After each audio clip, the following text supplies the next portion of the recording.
Bonjour à tous! Une petite vidéo pour vous présenter mes 5 romans coup de cœur pour l'année 2020. C'est parti! Alors, le cinquième, c'est Là où chantent les écrevisses de Delia Owens. Un roman qui raconte l'histoire de Lia, une jeune fille qui grandit toute seule dans les marais, où elle va apprendre à connaître la faune et la flore comme sa poche, mais voilà, où elle va avoir du mal à rencontrer les gens du village. Et en parallèle, on suit deux policiers qui enquêtent sur la mort d'un jeune homme dans ce même village. Ça promet. Voilà, un magnifique roman qui décrit la nature et en même temps les relations humaines. Superbe.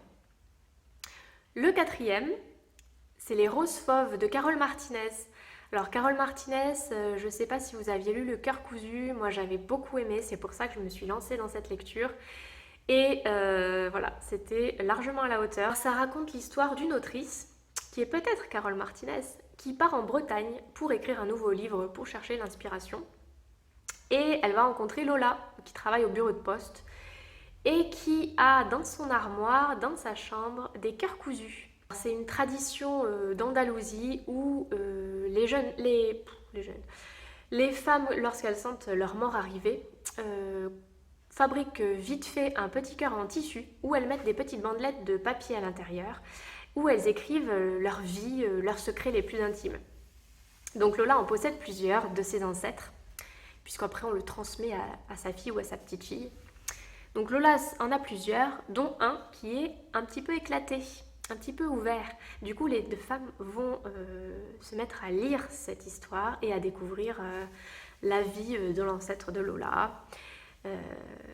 Donc c'est magnifique, rempli voilà, d'histoires d'amour, de roses, de potager. Enfin bon, c'est très très très beau, magnifiquement écrit, avec des petites touches de réalisme magique, comme dans les autres romans de cette autrice. Mais voilà, juste de manière assez subtile pour que ce soit complètement réaliste aussi. C'est très très beau, à lire absolument. Le troisième, c'est Féline de Stéphane Servan. Alors Féline, c'est une dystopie pour ados adultes qui raconte l'histoire d'un monde où certaines jeunes femmes vont commencer à développer un pelage sur tout le corps petit à petit qui va s'éteindre, des griffes, bref, elles vont se transformer en félines. Donc au début, la société a peur, tout le monde le cache, puisque en plus d'être différentes, elles ont des pouvoirs qui font qu'elles sont plus fortes que le reste de la société, donc elles vont pouvoir résister. Ce livre parle d'homosexualité, de différence, de fin du monde, enfin bref, un livre qui touche à tous les sujets, une bonne lecture en perspective. Le deuxième, c'est Betty de Tiffany McDaniel. Un magnifique roman que vous êtes très nombreux et très nombreuses à avoir lu et adoré. Ça raconte l'histoire de Betty, une jeune fille qui est née dans les années 60 dans l'Ohio, aux États-Unis, dans une famille mixte avec une maman blanche et un papa cherokee et une flopée de frères et sœurs. Et il se trouve que Betty va ressembler beaucoup plus à son papa. Du coup, elle va être rejetée à l'école à cause de sa couleur de peau. Et voilà, la vie va être compliquée pour elle, mais en même temps, elle va être baignée par les histoires Cherokee de son papa, qui est un père extraordinaire. Donc voilà, il y a ces deux côtés, ce côté très beau, très doux, très poétique, et en même temps la dureté de la vie qui s'affronte dans ce livre, c'est magnifique. Un terrible secret de famille qui va aussi exploser en plein jour. Donc voilà, je vous ne le spoil pas, mais c'est terrible. Donc voilà, un livre à lire, à découvrir à tout prix si ce genre de livre vous plaît. Et mon préféré, Les Graciers de Kieran Millwood Hargrave. Alors je suis un peu déçue parce qu'on n'en a pas assez parlé au moment de la rentrée littéraire et ça me semble être un très bon roman. Donc on part au nord de la Norvège en 1617 dans un village de pêcheurs où tous les hommes meurent le même jour à cause d'une terrible tempête lorsqu'ils étaient en train de pêcher.